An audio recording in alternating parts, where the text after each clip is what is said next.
Mesdames et messieurs, bonjour et merci de suivre votre émission Pas de vie. Activité physique et sportive, une habitude aux 1000 vertus. En tout cas, c'est la thématique que nous allons aborder cette semaine sur cette émission. L'émission Pas de vie, c'est votre bien-être mental et physique qui nous importe à travers des thématiques qui vont susciter en vous un changement de comportement. Alors, pourquoi c'est important de faire le sport, en tout cas des activités physiques et sportives? Le spécialiste qui est dans ce studio se chargera de nous dire est-ce qu'il y a une différence entre faire le sport ou quand on parle d'activité physique et sportive. Et quelle intensité, à quelle intensité faut-il le faire? Est-ce qu'il y a une certaine durée? Pour les enfants, pour les adultes, en tout cas c'est important pour tout le monde de faire le sport. Et pour en parler, nous allons recevoir quelqu'un que vous connaissez déjà très bien et que j'ai toujours du plaisir à recevoir sur cette émission. Il s'agit du docteur Marcos Dousson. Il est médecin, pédiatre, il est nutritionniste et il est membre de OSAM ONG. Docteur, bonjour. Bonjour, Madame Roufkat. Et vous êtes très beau aujourd'hui. Hein? Merci Je n'ai pas dit que ce n'était pas le cas avant, mais j'aime bien cet habillement. Merci beaucoup, merci beaucoup. C'est toujours un plaisir oui, d'animer ces genres d'émissions avec vous. D'accord. Alors, nous allons parler aujourd'hui de la nécessité de faire du sport. Déjà, activité physique et sportive, de quoi s'agit-il? Alors, merci beaucoup. Il faut dire que quand on parle d'activité physique, ça regroupe en fait le sport. Oui. Ça prend en compte les activités de la vie quotidienne, c'est-à-dire le fait de balayer, de bouger, de marcher, tout ça. Oui. Et ça prend également en compte les activités ludiques, c'est-à-dire les activités physiques qui participent au jeu. Et quand on joue par exemple au foot, bon, c'est qu'on joue pour son plaisir. Et c'est là où peut-être il y a une nuance à faire parce que pendant qu'on fait des activités ludiques, sportives, c'est qu'il y a le sport compétition, mais il y a le sport en tant que jeu également. Donc, je pense que ce qu'il faut qu'on retienne, c'est que quand on parle d'activité physique, c'est le fait de bouger. De bouger. De bouger son corps. Donc, si je vais au marché, par exemple, là, c'est une activité physique? C'est déjà une activité physique. D'accord. Lorsque vous marchez, c'est une activité physique. Lorsque je danse? Lorsque vous dansez, c'est également une activité physique. Et puis, vous savez, bon, pour les femmes que j'ai le plaisir de suivre dans le cadre de la lutte contre l'obésité, je leur dis une définition simple. Ce que moi, je vous demande de faire comme activité physique, c'est de bouger vos fesses. Dès que vous bougez vos fesses, vous êtes déjà en activité physique. Pourquoi? Parce que l'activité physique s'oppose un peu à l'inactivité physique. Nous, quand on dit qu'on n'est pas physiquement actif, ça veut dire que dans une journée, vous ne faites pas 20 à 30 minutes de façon continue d'activité physique à modérer. Quand on dit que vous n'êtes pas actif, ça veut dire que vous avez un comportement sédentaire. Vous êtes souvent assis ou couché. Or, si vous bougez vos fesses, vous ne pouvez pas être assis ou couché. Ça veut dire que vous êtes en mouvement. Vous êtes en mouvement. Donc, c'est un moyen très simple pour inciter les mères, les femmes qui ont besoin vraiment d'activité physique. Et pourquoi vous insistez sur les mères, les femmes? Parce que c'est tout le monde qui doit normalement le faire. Vous savez, quand on prend l'activité physique, le sport, tout ça, son importance, à travers son importance, vous allez voir que la femme a besoin de la résistance physique. La femme a besoin d'un bon mental. Vous voyez? Donc, tout à l'heure, quand nous allons aborder certainement l'importance, vous allez vous rendre compte que, bon, on en a tous besoin, mais la femme, de par sa fonction, de par sa fonction de mère, de ménagère, sa profession et tout le reste, a besoin de bouger. Et en plus, vous savez, les mères sont des éducatrices. Donc, à force de bouger, elles donnent l'exemple aux enfants que nous sommes. Puisque nous sommes tous vos enfants. Même nous, les papas, nous sommes vos enfants. Ça, c'est vrai. Alors, quand est-ce qu'on parle d'inactivité? C'est vrai que vous avez un peu brossé cela, mais je veux que vous entriez peut-être plus en détail. Oui, l'inactivité physique, quand vous êtes devant le médecin ou le nutritionniste qui vous parle d'inactivité physique, ça veut dire que quand il vous a posé la question pour évaluer un peu comment vous passez votre journée, c'est-à-dire il s'est rendu compte certainement que dans une journée, en 24 heures, vous n'avez pas eu à pratiquer une activité physique modérée à intense. Qu'est-ce que nous mettons dans modéré à intense? Modéré, c'est par exemple la marche continue. C'est par exemple laver la voiture, par exemple. C'est des activités qui doivent augmenter votre fréquence respiratoire. C'est-à-dire en le faisant dans ces... Ça vous essouffle d'une façon... Ça vous essouffle. Si ça vous fait transpirer encore, c'est bien. Maintenant, intense, ça veut dire que ça vous fait transpirer et puis c'est un peu plus élevé que le niveau modéré. Mais tout au moins, il faut que vous ayez pratiqué une activité continue qui vous amène à être un peu plus essoufflé que d'habitude. Donc, vous voyez un peu. Mais on peut être actif et avoir un comportement sédentaire. Parce que souvent, dans les consultations, on dit la sédentarité. La sédentarité, c'est le fait que dans une journée, vous avez adopté la position assise ou couchée de façon dominante. Et souvent, ça, on l'observe en rapport avec les professions. Quand vous voyez, par exemple, quelqu'un qui travaille à la banque, qui est au comptoir, il va passer tout son temps assis. Il est devant quelqu'un qui travaille devant l'ordinateur, il va passer tout son temps assis. Quelqu'un qui aime lire, par exemple, il peut occuper sa journée. Le matin, il peut se lever pour aller faire 20 à 30 minutes d'activité physique, intense même, mais le reste de sa journée, il a une position assise dominante. Et ça, c'est un comportement sédentaire. Donc, voilà un peu... Ah oui, mais dans ce cas, alors, le matin, la personne a fait sa marche peut-être continue, une marche rapide de 30 minutes. Après, elle est venue rester peut-être assise au niveau de sa caisse à servir les clients. Là, on dit qu'elle est sédentaire. Elle a un comportement sédentaire. Mais elle est quand même, on ne peut pas parler d'inactivité, mais on dira qu'elle a un comportement sédentaire. Vous savez, quand vous ne faites pas d'activité physique, au moins d'activité physique régulière, ce n'est pas bon. C'est-à-dire, sur le long terme, ça va vous prédisposer à des maladies données. Mais le problème, quand vous avez un comportement sédentaire, l'implication en nutrition, c'est que ça nous permet d'agir en fait sur votre façon de vous alimenter. Déjà, quand vous faites l'activité physique, vous entretenez votre corps. C'est quand vous faites le vidange pour votre voiture, vous entretenez votre corps, vous sollicitez votre cœur, vous les entraînez à ne pas être moches, à dire, vous leur donnez réveiller, comme on le dit. Mais lorsque vous avez un comportement qui est sédentaire, par exemple, rapidement, vous allez conduire vers l'obésité. Puisque, quand vous allez faire le sport le matin, après, vous allez manger. Mais vous mangez, vous ne bougez pas. Donc, quand vous ne bougez pas, ce que vous mangez est stocké en même temps sous forme de graisse. Vous voyez un peu. Donc, le comportement sédentaire, ça intéresse beaucoup plus en nutrition par rapport à l'obésité notamment. Dans tous les cas, il faut bouger. Il faut bouger. Oui. Et lorsque, par exemple, une mère au foyer, une femme qui passe tout son temps, elle ne va pas au service, mais à la maison, elle va balayer. C'est elle qui fait la cuisine, elle sera en train de bouger à gauche, à droite. Est-ce que cette femme-là a forcément besoin d'une autre activité pour se maintenir en forme? Vous voyez, cette femme, par exemple, elle n'a pas un comportement sédentaire. Parce que tout au long de la journée, elle a l'occasion de bouger. Oui. Mais vous savez, rien ne prouve que ces activités qu'elle a eu à faire au cours de la journée, que ça l'a amenée à s'essouffler. Elle n'a pas sollicité son cœur, elle n'a pas sollicité la respiration. Elle n'a pas eu l'occasion de se surpasser. Vous voyez, parce que, donc là encore, il y a quelque chose qui manque. Donc là, on va trouver qu'elle est inactive, mais on ne dira pas qu'elle a un comportement sédentaire. Et vous savez, ce qu'on veut d'abord voir dans un premier temps, c'est l'activité physique. C'est après qu'on voit que la personne a l'activité physique de base, au moins maintenant qu'on va aller voir de près le comportement sédentaire.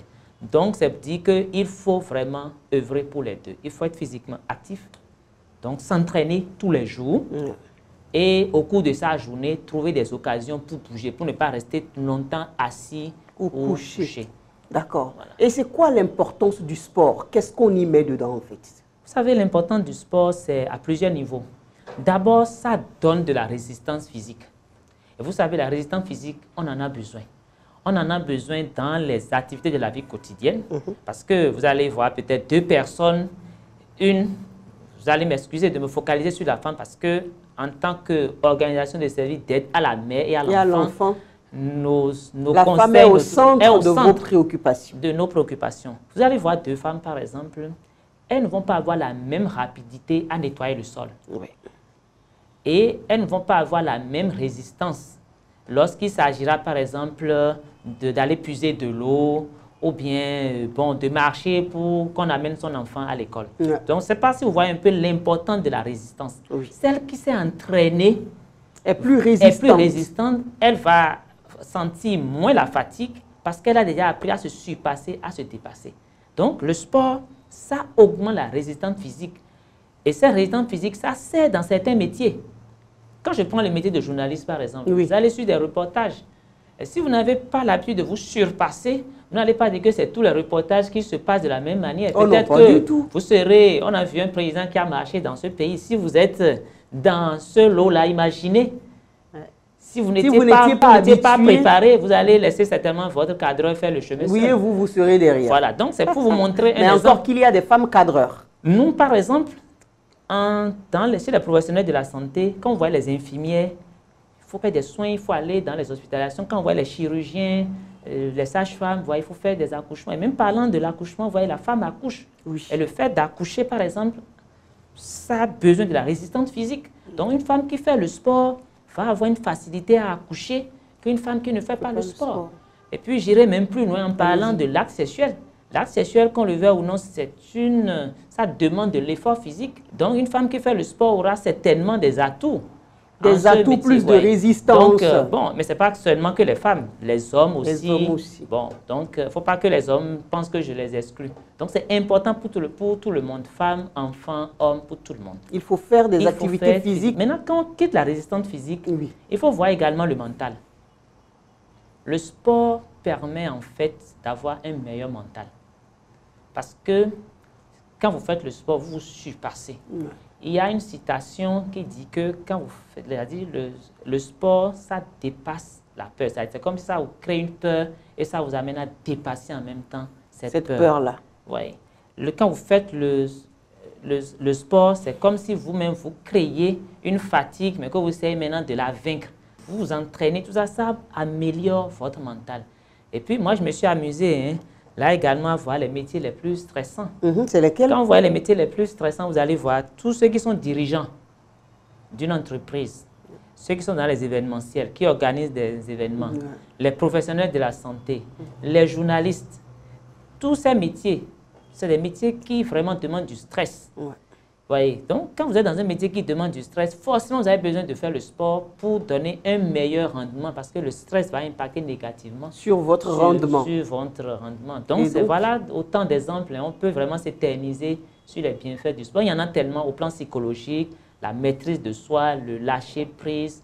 Voyez, bon, la façon de gérer, la confiance à soi, donc, voyez, tout ça. Parce que lorsqu'on fait du sport, on se taille une certaine silhouette. Voilà, et puis il se permet de se mettre de l'avant. Et je sais que les femmes sont vraiment sensibles à ça. Ah bon? Voilà, vous êtes dans le secret, je suis très bien placé pour le dire parce que je suis dans une ONG qui s'intéresse à la mère et à l'enfant et je suis pédiatre. Donc, vous savez, je passe plus de la moitié de mon temps à échanger plus avec des femmes qu'avec des hommes. Donc, ça, c'est vrai. Que si je le dis, vous pouvez... Oh ben oui, je le comprends. Voilà. Je le comprends. Alors, docteur Marcos Dousso, à quelle fréquence, c'est quoi la régularité en réalité du sport qu'on doit faire? Ok, merci beaucoup pour cette question. Effectivement, quand on dit de faire du sport, il faut voir effectivement la régularité, il faut voir l'intensité. Oui. Ok. Alors, par rapport à la régularité ou bien par rapport à la fréquence, c'est qu'il faut faire le sport tous les jours. Idéalement, c'est tous les jours. Et quand nous parlons du sport, nous ne parlons pas forcément du sport compétition. C'est le sport en tant que dépassement de soi. C'est-à-dire, le matin, par exemple, il faut courir, il faut faire la marche. Et il y a des recommandations en la matière. Les recommandations demandent à ce que, quand on est un adulte, que ce soit homme ou femme, qu'on fasse 150 à 300 minutes d'activité physique modérée. L'activité physique modérée, par exemple, c'est la marche rapide. Donc, quand vous faites les calculs, ça fait en moyenne 20 à 30 minutes par jour. Mais pour quelqu'un qui n'a pas le temps, comme vous et moi, c'est mieux de courir au lieu de faire la marche rapide. Quand il s'agit de faire la marche rapide, le temps est réduit de moitié. Au lieu de faire 150 à 300 minutes par semaine, vous allez faire 75 à 150 minutes. Donc, vous allez faire 15 à 20 minutes de course par jour. Donc, le matin, vous pouvez mettre l'écouteur, vous faites 20 minutes de course. C'est ça, les Blancs appellent le jogging. Ou bien, vous pouvez même rester sur place. Hein. Il y a des liens sur YouTube que vous pouvez suivre, essayer d'imiter, faire quelques exercices sur place. L'essentiel pour vous, c'est de transpirer ou de vous sentir essoufflé et de le faire dans la régularité et d'augmenter vous-même les objectifs. Moi, je peux me permettre de citer mon exemple. Au départ, il m'arrivait par exemple de faire une distance en 30 minutes de course. Parce que je faisais de petits foulées, mais j'allais très très longtemps. Mais aujourd'hui, j'essaie de faire la même distance en 15 minutes. Et c'est ça le sport. Tant que vous ne vous surpassez pas, c'est-à-dire vous n'entraînez pas l'organisme à vraiment, c'est-à-dire à se remodeler pour vous donner ce que vous voulez. Maintenant, au-delà de ça, c'est conseillé également de faire des activités de renforcement musculaire. voyez, des renforcements musculaires, de travailler les bras et autres, parce que ça va vous aider certainement. Et donc là, vous dites qu'il faut aller à la salle de gym, forcément? À la salle de gym, vous pouvez faire des pompes chez vous à la maison, vous pouvez soulever des charges, vous pouvez faire tout ça. Et vous savez, tout à l'heure, j'ai parlé de l'intérêt basique. Mais vous savez, au-delà de tout, quand vous faites le sport, il faut voir que c'est pour le bien-être, c'est pour prévenir les maladies. Ça aussi, c'est quelque chose qu'il ne faut pas perdre de vue. Donc, quand vous voyez ça, vous allez vous surpasser, même s'il faut aller en salle de gym pour votre plaisir, oui, vous allez le faire. Je ne vois pas la difficulté qu'il y aura dedans à le faire. Et j'incite sur les mets, notamment les mets, parce que c'est important pour vous. Ouais, c'est important pour les mamans. C'est sûr qu'elles ont bien entendu. Mais vous savez, aujourd'hui, vous avez dit, c'est important de faire le sport et de savoir qu'on le fait pour notre santé. Oui. C'est la même chose quand on voit quelqu'un qui circule, par exemple, sans casque.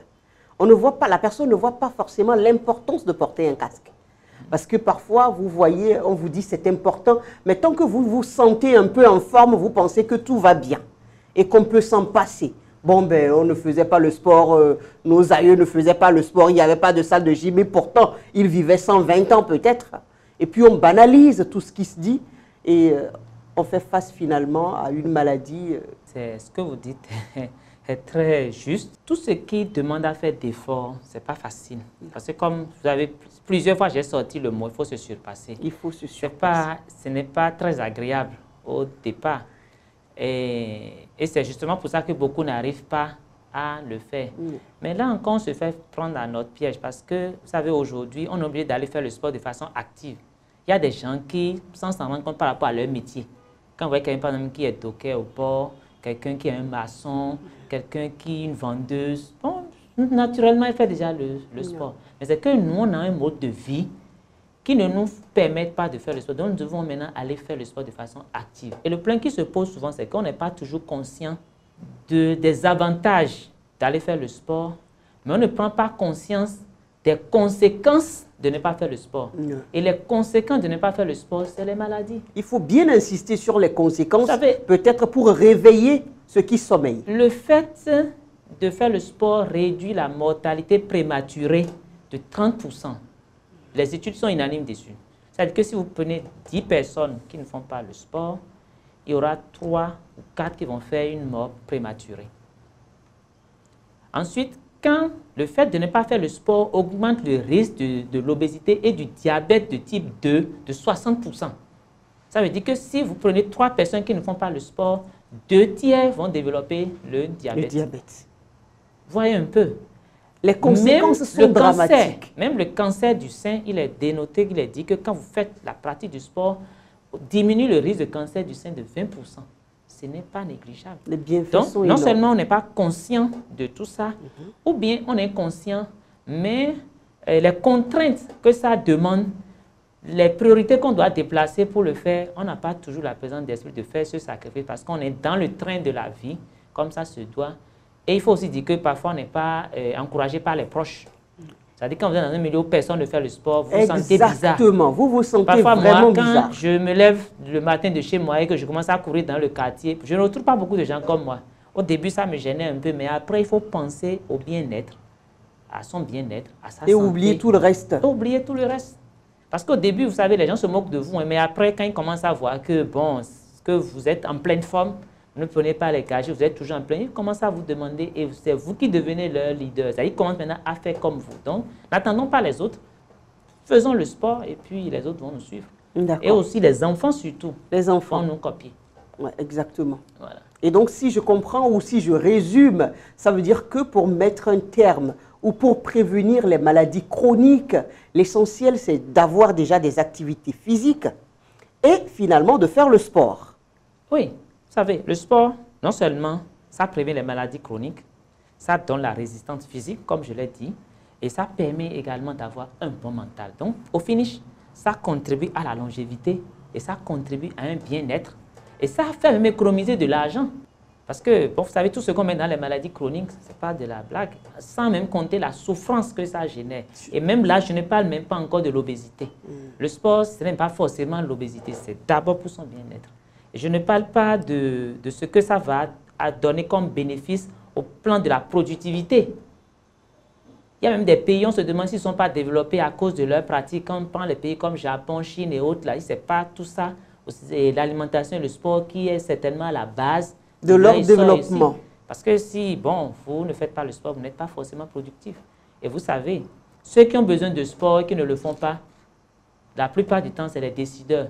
C'est des gens comme vous et moi qui sont des faiseurs d'opinion et qui décident du sort des autres. Donc, vous savez, c'est une question importante qui passionne beaucoup l'ONG et qui est une question très prioritaire sur nous, sur laquelle nous travaillons tous les jours. D'accord. Et vous avez prévu, l'ONG a-t-elle peut-être prévu une salle de gym ou bien des séances de sport peut-être une fois dans une semaine pour motiver ces patients ou tout le reste? Nous travaillons avec des assistants sociaux qui ne cessent de le dire à ceux qui veulent, ceux qui sont dans des difficultés, le stress et tout, dans l'obésité et autres.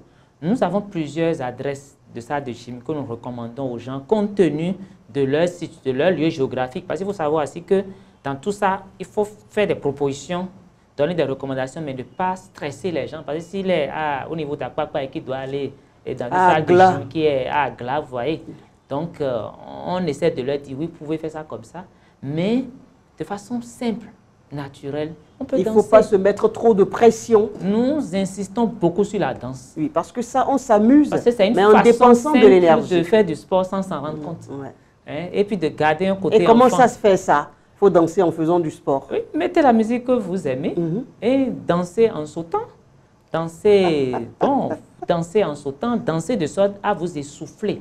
Et ce qui est important dans le sport, c'est la régularité. Ce n'est pas de le faire aujourd'hui et de le faire un mois plus tard. C'est de le faire tous les jours.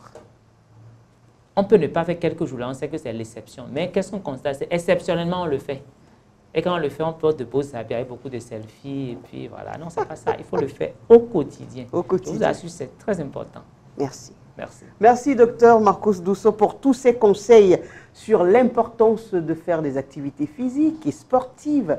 Il y va de notre bien-être mental, physique et tout le reste. C'est très important et surtout pour nous, les mamans, c'est important.